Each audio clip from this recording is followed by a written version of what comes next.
Bismillahirrahmanirrahim. Assalamualaikum warahmatullahi wabarakatuh. Para mahasiswa semuanya yang telah hadir dalam ruangan TikToker ini atau media sosial TikTok ya, dimanapun berada. Semoga saya mengharapkan berada di tempat yang wifi-nya itu lebih bagus ya, supaya pembelajaran kita itu lebih jelas. Pertama sekali yang kita bahas hari ini adalah tentang apa itu filsafat, ya, pengertian filsafat, kemudian ciri-ciri berpikir filsafat, ya, yang mana yang dikatakan orang itu sudah berpikir filsafat atau belum ya. Nah, nanti akan nampak dan akan kita bahas juga pada sesi yang berbahagia ini. Kemudian pendekatan dalam filsafat dan yang terakhir adalah sejarah lahirnya filsafat. Sejarah lahirnya filsafat. Oke, kita lanjutkan. Pengertian filsafat itu yang pertama sekali kita melihat secara kebahasaannya atau sering disebut secara etimologi, ya, secara bahasa. Secara bahasa filsafat itu berasal dari bahasa Yunani, yaitu dari akar kata philein, philare, philos, ya, yang artinya cinta, suka sekali akan sesuatu. Secara akar katanya ya, secara akar katanya dari akar kata philein, philare, philos, ya, yang berasal dari bahasa Yunani yang arti literalnya atau arti secara kebahasaan akar katanya itu adalah cinta, atau suka sekali akan sesuatu. Cinta atau suka sekali akan sesuatu. Dan juga ada satu kata lagi adalah tadi ada filosnya atau filarinya atau fileinnya, sofis ya, filosofis. Ya, ada Sofia dari kata Sofia. Sofia itu maknanya kebajikan atau kebijaksanaan. Kebajikan atau kebijaksanaan. Nah, itu dari sisi akar katanya. Seperti misalnya kita dalam konteks kita Islam, seperti sholat misalnya. Kalau sholat itu secara bahasanya, sholat itu sama bahasanya dengan doa atau sinonim dengan doa. Tapi kalau secara istilah, secara terminologi itu akan lain lagi bahasanya. Nah, sekarang kita mau lihat secara terminologi, ya, secara terminologi atau secara definisi, atau secara istilah. Walaupun akar katanya yang sama, akar kata sama, tapi secara istilah itu bisa berbeda. Nah, contohnya misalnya, kalau secara bahasa, kata book itu, book tulisannya itu adalah bahasa Indonesia itu buku. Nah, tapi ketika istilah itu atau akar kata book itu dipakai oleh orang ekonomi, ditambah ing sedikit menjadi booking. Itu sudah lain maknanya. Nah, secara terminologi atau secara perislahan, pengertian filsafat itu adalah ilmu yang berusaha untuk memahami semua hal yang timbul di dalam keseluruhan lingkup pengalaman manusia. Ya, ilmu yang berusaha untuk memahami semua hal yang timbul di dalam keseluruhan lingkup pengalaman manusia. Itu diingat. Ilmu yang berusaha untuk memahami semua hal yang timbul di dalam keseluruhan lingkup pengalaman manusia. Nah, kita manusia ini punya experience-nya, punya past, punya hari ini, dan punya masa depan. Jadi ilmu yang dipelajari yang untuk memahami itu semua, ya, berusaha untuk memahami ruang lingkup dari pengalaman manusia itulah filsafat. Itu sangat luas. Ya, itu satu definisi yang diberikan oleh para tokoh, dan definisi-definisi di sini hasil rangkuman atau hasil kumpulan dari beberapa definisi dari beberapa referensi yang saya baca. Kemudian ada juga yang mendefinisikan filsafat itu adalah pengetahuan yang mempelajari sebab-sebab yang pertama. Diingat ya, pengetahuan yang mempelajari sebab-sebab yang pertama, yaitu atau bahasa lain disebut dengan causa prima. Ya, causa prima atau prinsip-prinsip yang tertinggi dari segala sesuatu yang dicapai oleh akal budi manusia. Prinsip yang tertinggi atau penyebab yang paling utama. Misalnya, seperti kan ada kita lihat rentetan makanan, misalnya rantai makanan dalam biologi misalnya kan. Ayam dimakan oleh manusia, nanti ayam itu bertelur, lahir anaknya akan makan padi itu ditanam ayam, itulah lingkarannya. Nah, itu penyebab yang utama itu siapa? Kalau dalam bahasa referensi Islam itu adalah Allah Subhanahu wa taala. Itulah ilmu yang belajar tentang siapa sih? Ya, penyebab utama itu siapa sih? Sebab-sebab yang pertama itu apa sih ketika kita mendengarkan atau melihat atau memegang sesuatu itu terjadinya, atau ada kecelakaan misalnya tadi ketika kita pergi dari rumah ke kampus, ya kan ada penelusuran. Nah, terjadinya apa? Ada tabrakan itu di mana terjadinya, kenapa ada terjadinya, dari asal muasalnya kita susul sampai ke manusianya itu. Mungkin dia tadi pagi waktu pergi dari rumahnya, pikirannya belum begitu stabil, enggak mungkin. Nah, misal. Nah, kenapa tidak stabil? Nah, karena dia mungkin ada yang dia inginkan belum terpenuhi, sehingga atau sebaliknya dia terlalu bangunnya terlalu terlambat misalnya, sehingga nggak sempat mandi, nggak sempat ini, nggak sempat itu, sehingga dia buru-buru pergi ke kampus, sehingga tidak konsentrasi. Nah, misalnya begitu. Itu sebab-sebab yang pertama. Sering disebut dalam bahasa filsafat itu adalah causa prima. Nah, itu ilmu yang mempelajari itu ya. Kemudian dalam bahasa yang lainnya juga ada saya cantumkan, filsafat itu adalah secara istilah the human being attempt to think, ya, to think more speculatively, reflectively, and systematically about the universe and human relationship to that universe. Yaitu human being. Manusia pada human being, ya, attempt to think, ya, berusaha untuk memikirkan sesuatu yang lebih spekulatif, ya, yang lebih secara spekulatif, secara reflektif, atau secara sistematis tentang alam, ya.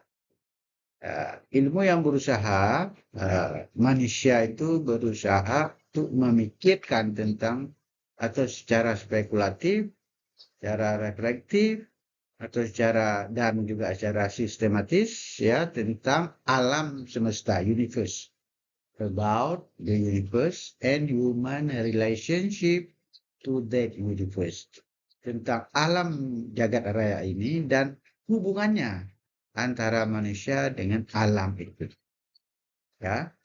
Ilmu yang berusaha untuk cara spekulatif, ya, secara sistematis dan juga secara reflektif, yang berbicara tentang atau ingin mengetahui tentang alam semesta ini, alam jagat raya ini, ya, alam jagat raya ini itu disebut dengan universe. Dan hubungannya alam ini dengan manusia. Kalau alam jagat raya itu adalah universe atau alam jagat raya.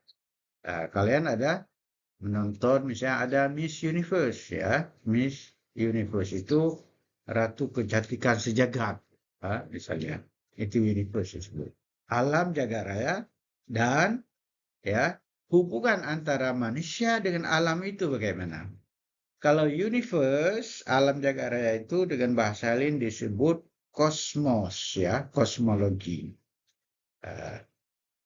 Makrokosmos. Tapi kalau manusia itu adalah disebut dengan mikrokosmos, itu bagian dari alam gitu. Nah, bagaimana hubungan manusia itu dengan alam jagat raya itu artinya apa? Sangat luas kan? Ada alam manusianya, ada alam hewani, ada alam hayati, hal-hal seperti tumbuh-tumbuhan, ada alam hewani, dan alam-alam yang lain yang ada di bawah universe itu. Kemudian ada juga yang mendefinisikan atau membuat suatu istilah filsafat itu adalah pengetahuan yang mempelajari segala hakikat kehidupan manusia. Itu lebih luas lagi. Segala kehidupan manusia itu dari A sampai Z itu itulah namanya filsafat. Itulah ilmu yang mempelajari tentang atau pengetahuan yang mempelajari tentang segala hakikat kehidupan manusia itu dari A sampai Z itu adalah filsafat. Sudah dapat dimengerti kan? Kemudian dalam filsafat itu ada ciri-ciri berpikir filsafat. Dalam pembahasan kita hari ini, ada ciri-ciri berpikir filsafat. Yang kedua, berpikir filsafat itu adalah berpikir rasional. Itu yang perlu diingat. Berpikir rasional itu bagaimana? Alatnya apa? Kalau filsafat itu alatnya akal. Ya. Di atas akal itu adalah ada wahyu dan ilham. Itu dogma. Yang di atas, yang di luar kewajaran kita sebagai manusia. Tapi yang alat untuk berfilsafat itu adalah rasio, akal, ya, bukan wahyu. Jadi berpikir filsafat itu adalah ciri-ciri berpikir filsafat itu adalah salah satunya itu tadi berpikir rasional yang terdiri dari 3. Yang pertama universal. Ya, yang pertama universal. Universal itu berpikir secara menyeluruh. Ya, tidak sepotong-sepotong. Itu berpikir universal. Contoh konkretnya, kalau kita ingin jadi kecil, kalau kita sebagai kecil, maka yang harus kita pikirkan keseharian kita itu adalah seluruh masyarakat yang ada di bawah desa tersebut. Bukan hanya memikirkan lorong kita, bukan hanya memikirkan keluarga kita. Kalau kita misalnya seorang bupati, maka yang dipikirkan itu adalah seluruh komunitas dan masyarakat yang ada di sebuah kabupaten atau kota tersebut. Tidak berpikir kecamatan lagi, tidak berpikir lorong lagi, tidak berpikir menasah lagi, tidak berpikir desa lagi. Nah, itu namanya berpikir universal. Dalam konteks kita pendidikan, kalau kita seorang guru, maka tugas kita itu adalah mendidik peserta didik kita. Tidak memandang dia itu dari latar belakangnya apa, ekonominya apa, latar belakang kampungnya apa, latar belakang keluarganya apa. Itu nggak ada hubungan. Tapi yang ada hubungan dengan kita adalah dia selaku anak didik kita atau peserta didik kita adalah kewajiban kita untuk memberikan pencerahan dan pembelajaran. Yang pertama universal tadi, kemudian radikal. Ya, berpikir radikal ini berpikir sampai ke akarnya. Yaitu berpikir sampai ke akar-akarnya. Nah, kita mencari, kalau orang menyebut ini sebuah hadis misalnya, membaca sebuah hadis, kita telusuri hadis itu. Siapa yang meriwayatkan, siapa orang kausa prima tadi, siapa yang pertama sekali ya menemukan hadis itu sampai kepada Rasul.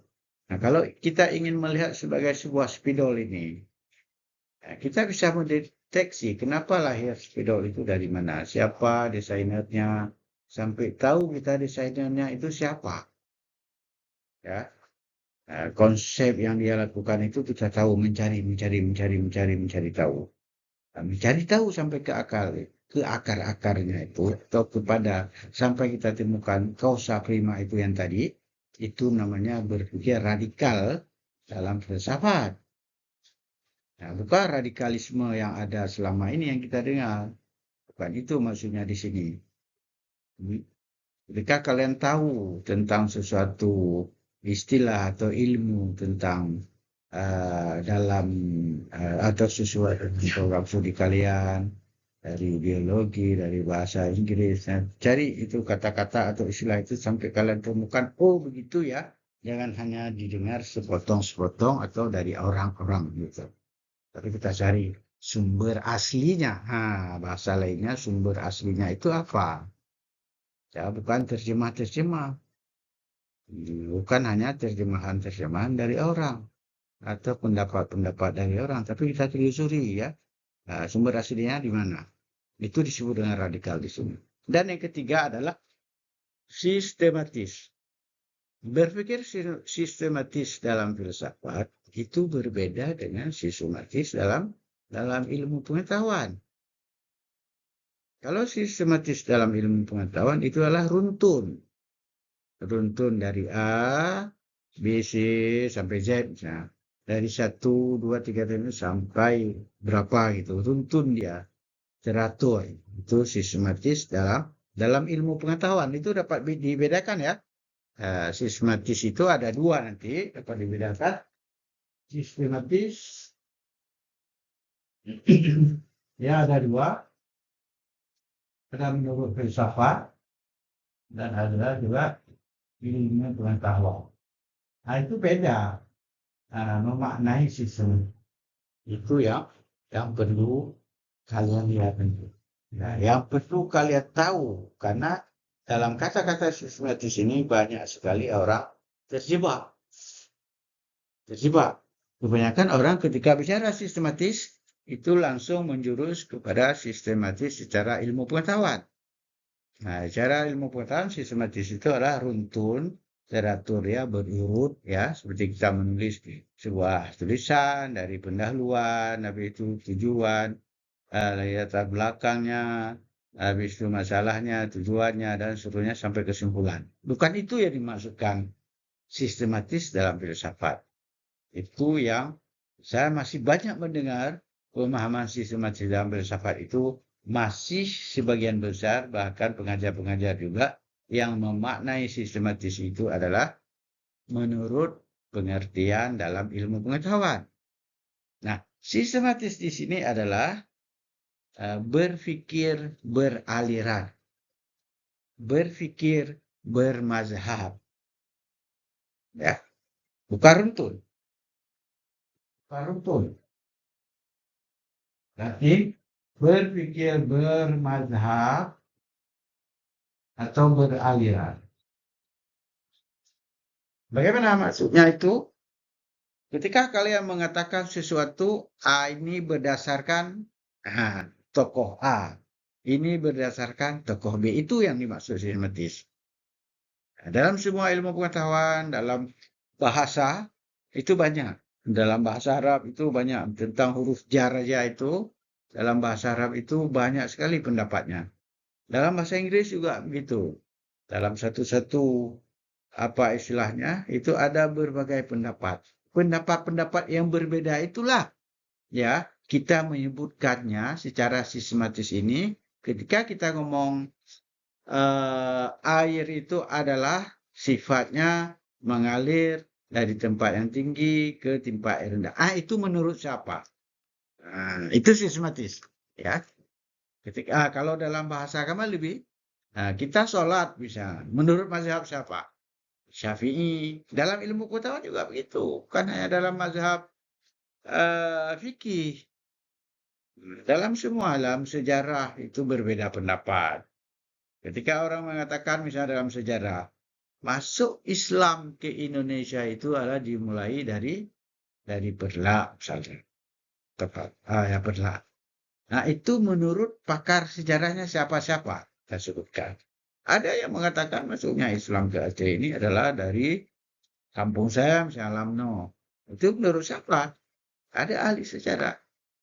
Nah, referensi lah. Itulah disebut dengan berpikir sistematis dalam filsafat itu. Setiap apapun yang kita bicarakan itu ada referensinya, bukan cat langit, ya, bukan hoak, ya, bukan ngomong sembarangan. Ada referensinya. Nah, ketika kita mengungkapkan sesuatu itu menurut siapa? Menurut pakar ini, bla bla bla bla. Menurut ini, bla bla bla bla. Itu mengatakan begitulah.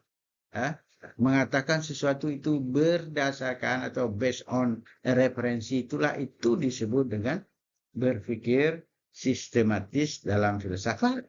Bukan berpikir runtun, bukan sistematis dalam filsafat itu runtun dari A sampai Z atau teratur itu. Bukan itu maksudnya sistematis di sini. Ini yang perlu dicatat ya. Masih banyak ya orang belum bisa membedakan antara makna sistematis dalam filsafat dengan makna atau pengertian sistematis dalam ilmu pengetahuan. Ya, kita lanjutkan ya. Sudah dapat dimengerti. Pemikiran dalam filsafat itu lebih tertuju pada segi-segi idealis. Ya, filsafat itu lebih kepada hal yang bersifat idealis, ya. Ideal. Kenapa? Karena tadi alatnya itu akal. Akal itu adalah rasio. Jadi idealis. Pada tataran idealis. Pertanyaan yang mendasar tentang hakikat dan makna sesuatu. Itu yang sering. Itu filsafat ya. Kalau kita melihat ini, spidol ini, ya, coba diperhatikan. Spidol ini. Pengertian spidol. Gimana ini spidol ini? Spidol ini adalah bentuknya bla bla bla, warnanya bla bla bla bla begini. Itu di mana itu? Ya. Itu kan dalam kepala kita. Ketika spidol ini saya pindahkan, ditanya oleh orang, spidol itu ialah apa makna spidol atau pengertian dari sebuah spidol. Spidol itu adalah berbentuk begini, begini, begini, begini. Itu kan di dalam ide kita. Di dalam kepala kita. Maka dalam filsafat itu lebih memakai akal itu tadi. Dan lebih pada idealis. Walaupun ada mazhab filsafat nanti. Minggu-minggu selanjutnya kita akan belajar juga. Ada idealis, ada realis, ada naturalis, ada pragmatis. Pemikiran filsafat itu lebih tertuju pada hal-hal yang idealis. Pertanyaan yang sering muncul tentang filsafat itu ada hakikat atau makna. Hakikat dan makna sesuatu. Hakikat dan makna sesuatu. Itu pertanyaan. Bukan tentang objek. Bukan tentang objek. Tapi tentang hakikat. Gini. Ketika ada pengertian apa spidol itu ya. Itu tentang hakikat. Spidol itu dibuat dari apa ya. Bukan dari objek spidol itu. Begini, bla bla bla bla. Bukan juga pada tentang tenis. Kalau nggak salah, udah pernah saya jelaskan di dalam ruangan. Kalau berpikir filsafat itu ada di atas teori. Kemarin saya sebutkan misalnya ada konsep, kemudian ada teori, kemudian ada metodologis, kemudian ada teknologi. Filsafat ya di sini, bukan pada tataran teori. Kalau teori itu berpikir objek itu tadi, teknis dan metodologi saya di sini. Pemikiran dapat berjenjang, ya.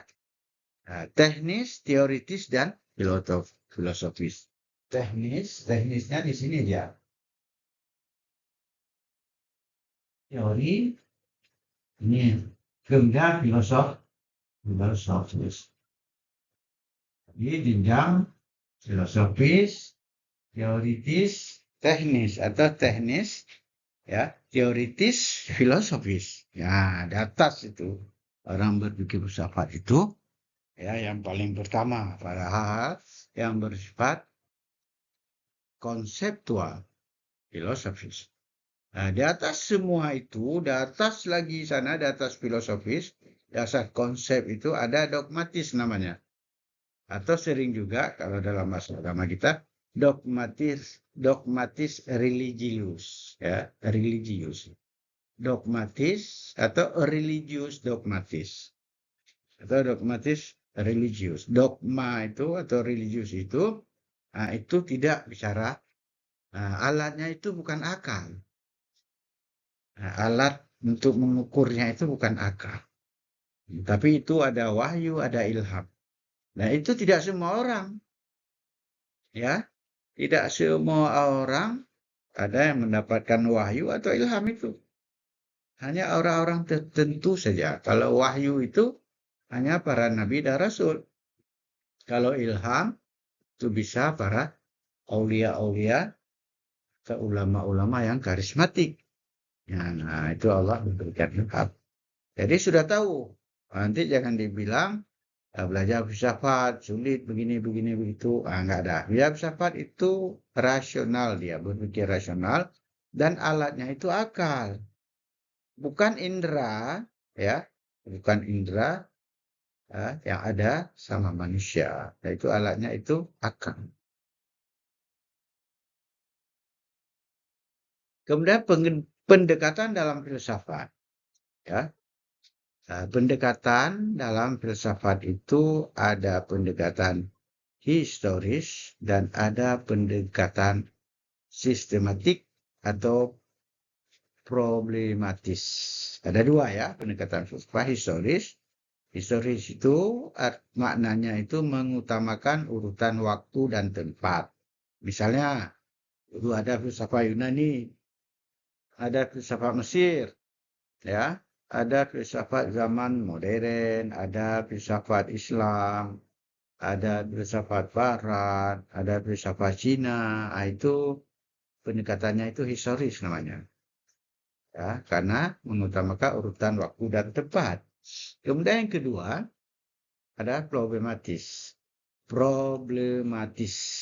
atau sistematik.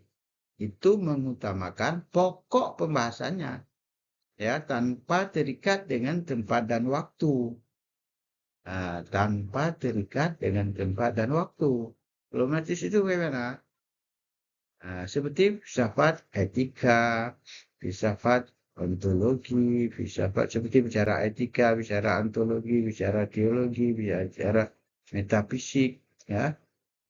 Melihat misalnya kalau kalian dalam di Fakultas Pendidikan melihat pembelajaran dalam sisi etiknya itu bagaimana, dalam sisi metafisisnya bagaimana, dalam sisi epistemologi itu bagaimana. Nah, tinjauan-tinjauan yang begitu itu disebut pendekatan problematis atau pendekatan sistematik. Tapi kalau yang satu lagi pendekatan historis itu seperti ada filsafat, kita mulai filsafat Islam, filsafat Yunani, filsafat Cina, filsafat Barat dan lain-lain. Itu dia. Jadi ada dua pendekatan. Kemudian selanjutnya, sebagaimana yang telah kita sebutkan di paparan pertama tadi adalah sejarah lahirnya filsafat.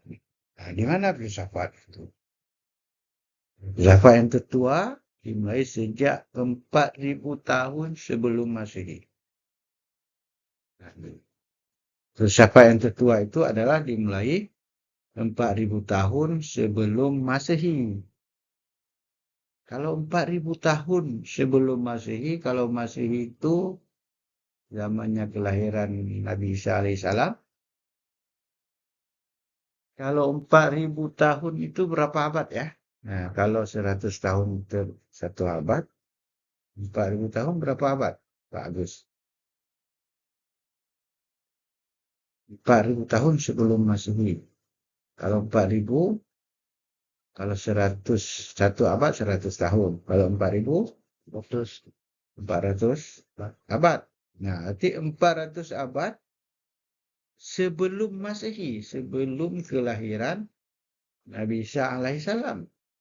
Jadi bisa dikatakan itu 4.000 itu mungkin masa Fir'aun orang sudah berpikir sabar. Mungkin itu sudah masa Nabi Nuh atau sudah masa siapa itu?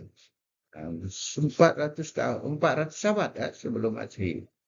Itu 4.000 tahun sebelum Masehi itu sudah ada di Mesir.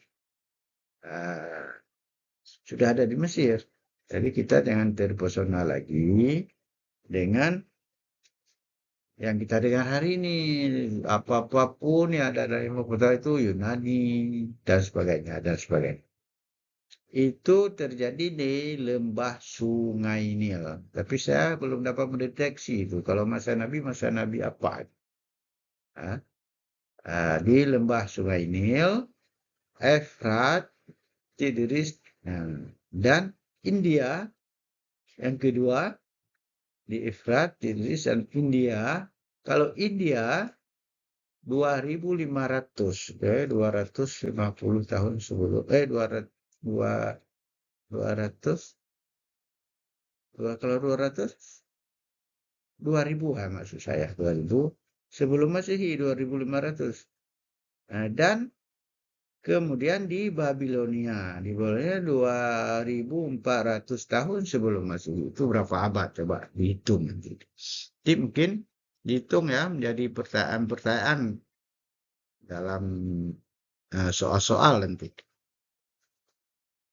Jadi yang sangat tua filsafat itu sudah dimulai pada zaman sebelum Masehi, jauh sebelum Masehi itu sampai 4.000 tahun sebelum Masehi. Itu berapa abad coba dihitung di Mesir. Kemudian baru di India, di Efrat Tigris itu Irak, ya. Irak hari ini dan India itu 2.500 sebelum Masehi. Nah, dan Babilonia juga begitu di daerah Irak itu juga di laut Babilonia itu 2.400 sebelum Masehi. Dan mencapai puncaknya adalah pada abad keempat atau ketiga sebelum Masehi. Itu puncak ya, dikenal yang sampai yang kita pelajari hari ini, dan itu tertulis hanya pada abad keempat dan 400 tahun atau 300 tahun sebelum Masehi. Coba bayangkan, yang tertua itu 4.000. Ini hanya 400 tahun. Nah, di Babilonia aja 2.400. Berarti sangat baru masih kalau di Eropa itu. Walaupun hari ini Eropa itu lebih maju dari kita. Belum mencapai puncaknya itu pada 400 tahun atau 300 tahun sebelum Masehi. Dan itu terjadi pada masa Socrates, Plato, Aristoteles, dan lain-lainnya. Nah, itu dari segi sejarah filsafat. Nah, inilah mungkin pembelajaran kita hari ini tentang wawasan keilmuan filsafat kalian. Ya, dari sisi pengertiannya, dari sisi berpikir filsafat itu tadi. Habis itu pendekatan yang ada dalam filsafat. Ya, jadi yang pertama kita tadi mempelajari tentang pengertian dari filsafat itu. Ini hanya sebagai wawasan kalian karena kita mempelajari filsafat pada masa ini, dan itu juga sebagai ilmu misalnya boleh juga kalau itu tahu dan sesungguhnya harus tahu ya, pengertian Bagaimana secara kebahasaan akar katanya itu tadi atau etimologi dalam bahasa yang biasa kita pakai. Bagaimana pengertian filsafat secara istilah. Kemudian bagaimana ciri-ciri berpikir filsafat tadi, ya, ada 3. Yang pertama universal, yang kedua radikal, yang ketiga adalah sistematik. Nah, di universal itu berpikir menyeluruh, ya, lebih umum, tidak sepotong-sepotong. Sedangkan radikal itu berpikir kita itu sampai kita temukan sumber yang pertama, atau dalam bahasa lain sumber aslinya. Dan yang sistematik itu adalah, ya, berbeda dengan sistematik dalam ilmu pengetahuan. Berpikir kita itu ada rujukannya, bukan hoax. Ya. Apapun yang kita lakukan, yang kita tulis, ya, itu punya referensi atau punya kutipan. Nah, bukan cat langit kalau bahasa Jermannya, atau cat langit. Nah, itu 3, universal, radikal, dan sistematik. Kemudian pendekatan dalam filsafat itu tadi ada 2 pendekatan. Ada pendekatan historis dan ada pendekatan problematis atau sistematik. Yang historis itu maksudnya ada urutan waktu dan tempat. Misalnya kita pelajari filsafat Yunani itu pada masa siapa, tahun berapa, siapa tokoh-tokohnya. Filsafat Islam itu dimulai kapan dan begini. Nah, itu ada tergantung kepada urutan waktu dan tempat. Kemudian yang tidak tergantung kepada waktu dan tempat itu namanya pendekatan problematis. Ya, tergantung pada problema apa. Kita mau lihat sisi metafisisnya, sisi epistemologinya, sisi nilainya atau aksiologinya. Jadi tidak ada hubungannya dengan urutan waktu dan tempat. Dan terakhir adalah sejarah lahirnya filsafat. Mungkin selama ini kita hanya membayangkan filsafat itu lahir dari Eropa sana atau dari alam barat sana. Padahal tidak. Filsafat itu sudah yang paling tua yang dapat dideteksi oleh ilmuwan. Ini yang ada yang kita pelajari ini adalah sesuatu yang dapat terdeteksi atau dideteksi oleh ilmuwan kita, ya, atau yang ada dapat ditulis, yang ada bukti-buktinya. Kalau udah ditulis itu ada bukti-buktinya semuanya. Jadi bukan cat langit itu tadi, atau bukan hoax, ya. Itu filsafat yang tertua itu dimulai adalah 4.000 tahun sebelum Masehi.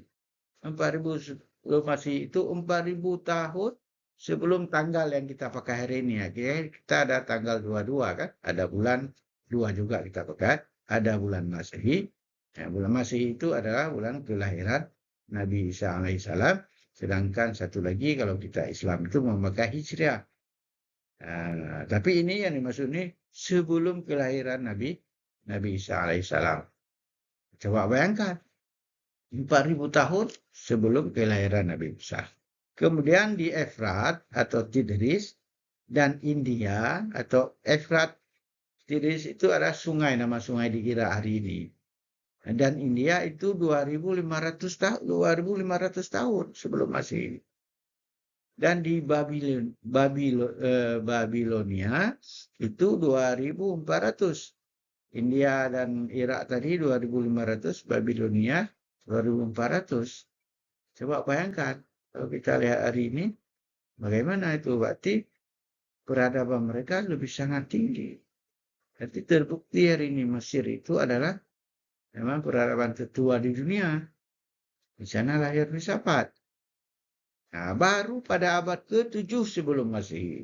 Abad ke-7 itu adalah 700 tahun sebelum kelahiran Nabi Musa. Itu di Eropa. Dan mencapai puncaknya pada 400 tahun atau 300 tahun sebelum Masehi.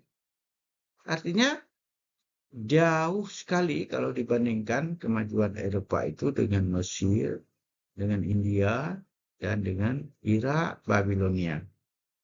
Peradaban itu. Dan mencapai puncaknya kalau yang kita dengar hari ini kebanyakan, ya, yang dari Yunani ini. Nah, pada masa Sokrates, Plato, dan Aristoteles. Kemudian dapat kami sampaikan juga, itulah cara berpikir wawasan keilmuan kita dalam filsafat itu sesungguhnya berpikir lebih luas ya, bukan berpikir sempit ya.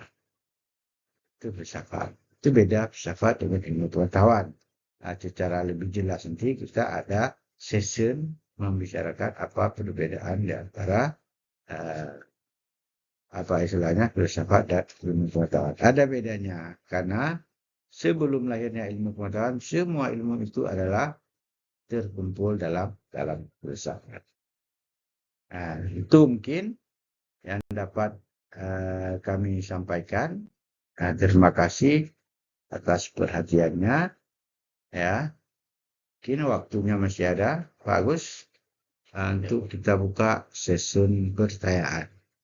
Bagi siapa saja yang ingin bertanya, silakan, nanti akan dicatat oleh Pak Agus. Pak Agus ada di samping saya ini. Ya, silakan. Siapa saja boleh bertanya tentang topik yang kita pelajari atau kita bahas pada hari yang berbahagia ini.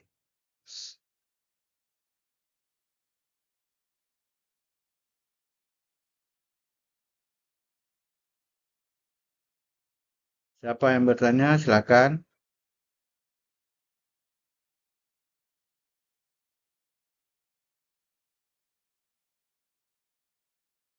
Ini masih ada yang belum bergabung nampaknya ya. Kami, kami yang belum bergabung. Ini masih 36 orang. Sedangkan kita semua 40 ya. Yang sudah bergabung ini baru ada 40. Mbak Asti, dua lagi yang belum bergabung. Terima kasih untuk pembahasannya ya. Tapi ini kita tunggu pertanyaan-pertanyaan. Lebih banyak pertanyaan, lebih bagus. Tapi kita harapkan sesuaikan dengan waktu pembelajaran kita hari ini.